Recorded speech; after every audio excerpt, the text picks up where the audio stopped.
کیونکہ اللہ تعالیٰ عیب سے پاک ہے، اور عاجز ہونا، کسی کام کو نہ کر سکنا، یہ بھی ایک عیب ہے۔ تو یہ عیب انسانوں میں پایا جاتا ہے، یہ اللہ میں نہیں پایا جاتا۔ اسی لیے بار بار یہ بات کہی جاتی ہے کہ معجزہ یا کرامت یہ اللہ کی قدرت کی دلیل ہوتی ہے، یہ پیغمبر کی یا انسانوں کی قدرت کی دلیل نہیں ہوتی، یا بزرگوں کی قدرت کی دلیل نہیں ہوتی، یہ اللہ کی قدرت کی دلیل ہے۔ تو اللہ سب کچھ کر سکتا ہے۔ اور اس میں ایک علمی نقطہ مفسرین نے بہت زبردست بھی بیان کیا کہ دیکھیں، اللہ نے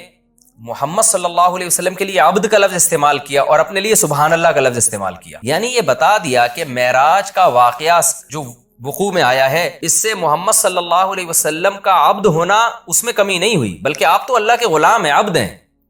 تو یہ آپ کی طاقت اور قدرت کی دلیل نہیں ہے، کیونکہ آپ تو غلام ہیں، عبد ہیں، سارے انسان اللہ کے عبد ہیں، تو یہ اللہ کی قدرت کی دلیل ہے۔ یہ بھی ایک اہم پوائنٹ کی بات ہے کہ اس میں کوئی شرک نہ کرنا شروع کر دے اور یوں نہ کہے کہ محمد صلی اللہ علیہ وسلم اتنے طاقتور ہیں کہ رات کے تھوڑے سے حصے میں وہ بیت المقدس بھی چلے گئے اور ساتوں آسمانوں کی سیر بھی کر کے آ گئے، تو کوئی محمد صلی اللہ علیہ وسلم کی عبادت نہ شروع کر دے۔ اس لیے اللہ نے بتا دیا کہ بھائی یہ سبحان اللہ، اللہ ہر عیب سے پاک ہے، محمد صلی اللہ علیہ وسلم تو عبد ہے، عبد ہی رہیں گے۔ اللہ نے آپ کو عبد بنایا، تو عبد کی عبادت نہیں ہوتی، عبادت معبود کی ہوتی ہے۔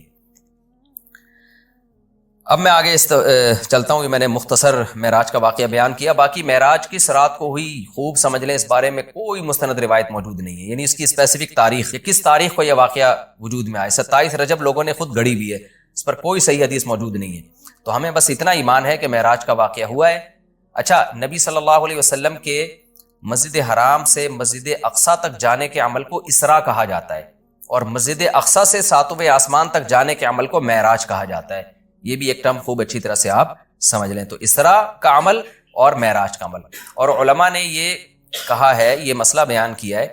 کہ جو مسجد اقصیٰ تک جانے کا بھی انکار کرے گا وہ کافر ہو جائے گا، کیونکہ قرآن کی صریح آیت موجود ہے، اور جو آسمانوں پہ جانے کا انکار کرے گا تو اگر وہ کوئی تعویل کر رہا ہے احادیث کی یا خبر واحد ہونے کی وجہ سے تو وہ گمراہ ہوگا، کافر نہیں ہوگا۔ لیکن جو ضد اور ہٹ دھرمی میں انکار کر رہا ہے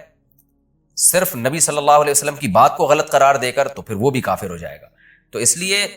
معراج کا یعنی مسجد حرام سے مسجد اقصیٰ تک جانے کا تو قرآن میں چونکہ صراحتاً ذکر ہے، اس کا انکار تو بالکل قرآن کا انکار کہلائے گا، اور جو احادیث کا انکار کرتا ہے تو اگر کوئی تعویل کرتا ہے تو گمراہ کہلائے گا، تعویل نہیں کرتا تو پھر وہ بھی کافر کہلائے گا۔